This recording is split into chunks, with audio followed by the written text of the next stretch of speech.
can access the internet at unbeatable speeds on your laptop or desktop computer. You can also use your mobile or tablet to browse the internet via Wi-Fi. QCell's 4G internet can keep you connected either in your home or in your office. For a limited time, get 50% off regular equipment and 100% off corporate equipment, as well as free installation and free QCell credit. For more information, call 333-3222 or customer care on 111. You can also visit www.qcell.gm. QCell 4G Internet. Fast, affordable and reliable. QCell. Sunibus. The Gambia's quality network.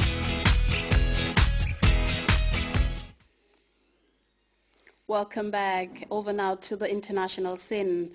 The bloodletting is continuing in the Central African Republic despite the presence of foreign troops. A lawmaker who recently condemned the carnage has been shot and killed by two men riding a motorbike. We have more on the tit-for-tat violence in this report. Tears and more pain in Bangui.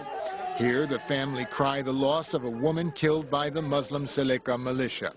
The vengeance by the Christian anti-Balaka was swift. The murderer lynched, his home burned. 10 people died in the Central African capital over the weekend, including a member of parliament gunned down by two men on a motorbike. On visit to Brazzaville, the new president promised justice.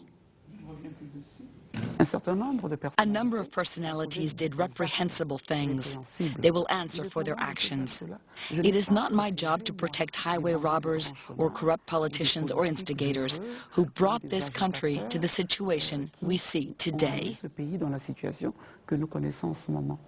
French troops and African peacekeepers are overwhelmed.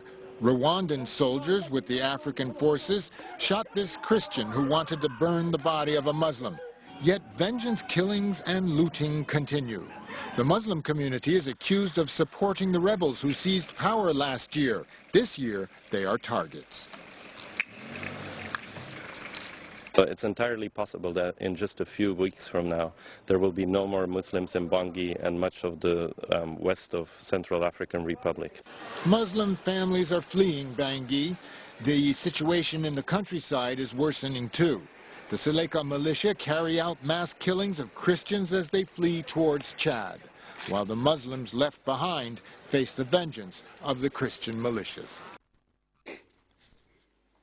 Torrential rain and mudslides have claimed at least 51 lives in the Burundian capital, Bujumbura, and Tunisian counter-terrorism officers have arrested a man wanted in connection with the killing of opposition politician Mohamed Brahim. For more on these and other stories, we turn to this roundup of news.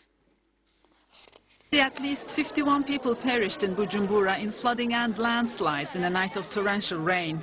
The toll is the highest in living memory from a disaster caused by weather conditions. The rain swept away hundreds of homes and cut off roads and power.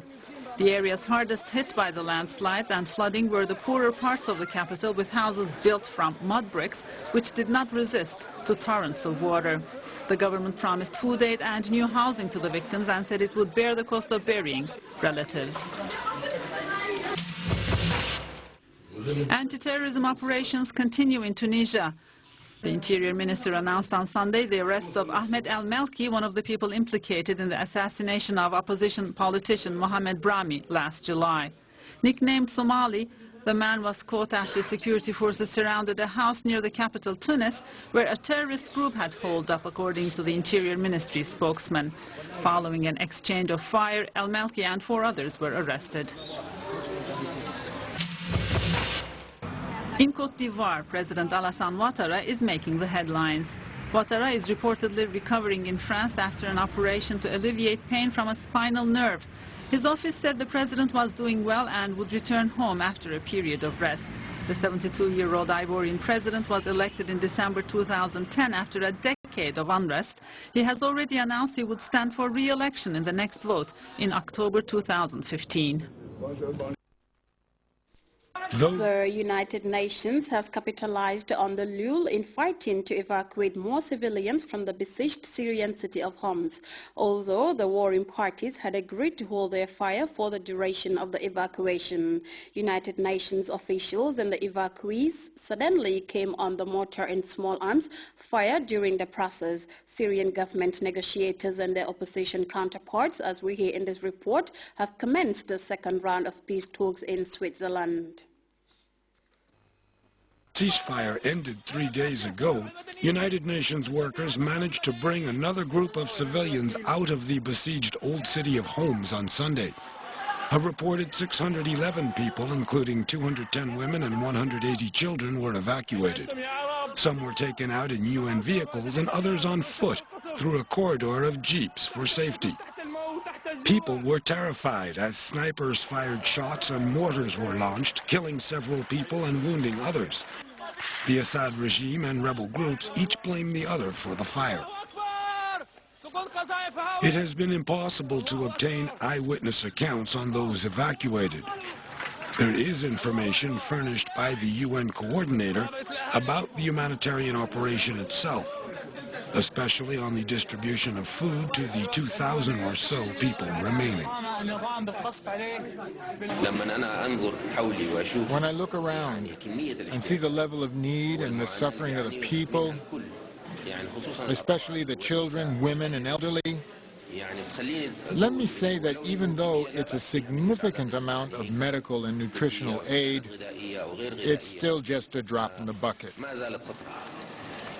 This intense effort to save civilians came as talks in Geneva were relaunched by the UN mediator. The two sides in Syria still disagree on whether to include Bashar al-Assad in a transition government. Sensing another political shutdown, the French foreign minister called for more intense humanitarian activity.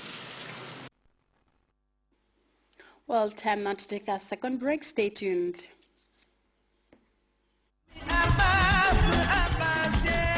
Breaking news under the chief patronage of His Excellency, the Professor Dr. Al-Hadi Yahya AJJ Jammeh. Gamtel Gamsel Staff Association is back again.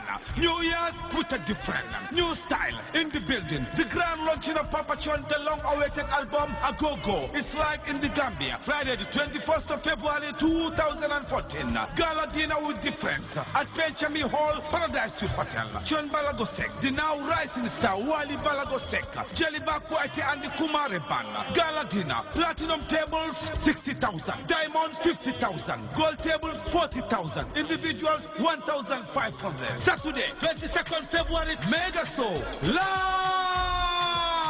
at the Independence Stadium, first of its kind in the Gambia. Mr. Kolo Kolo Kolo, Mr. Choco Choco Baby, Mr. Sekam Sekam, Naubi Dada, Flavor out of Nigeria for the first time, touching down the Gambia. Get ready for this big event. Artists in the building, Jalex, Mighty Joe, Balaransa, Humanity Stars, Nuva, T-Smalls, MLK, Broke, tickets, $300 is flat, VIP, $700 is Sunday 23rd February 2014, Kids Carnival at Benjamin Hall, Paradise Suite Hotel. It's just $300 is flat. Proudly sponsored by two telecommunication giants. Gamtel, 11 years on the road. Welcome back, and before we end this edition of the news, a recap of our headline-making stories. Works, Construction, Infrastructure and Transport Minister Balagabe Jahumpar has been inspecting ongoing road construction works in Banjul, funded by government to the tune of over $210 million. Unidentified gunmen have assassinated a Central African Republic legislator who recently condemned the vicious cycle of violence in the landlocked country. 72-year-old Ivory Coast President Alassane Ouattara is recuperating in a Paris hospital after an operation. And mortar, rounds and bullets have been raining on civilians leaving the besieged Syrian city of Homs, killing a number of them. That's all in this edition of the news. Thanks for the pleasure of your company, and inshallah we'll be back at 2200 hours with more news. Until then, I am Fatih Janimbai.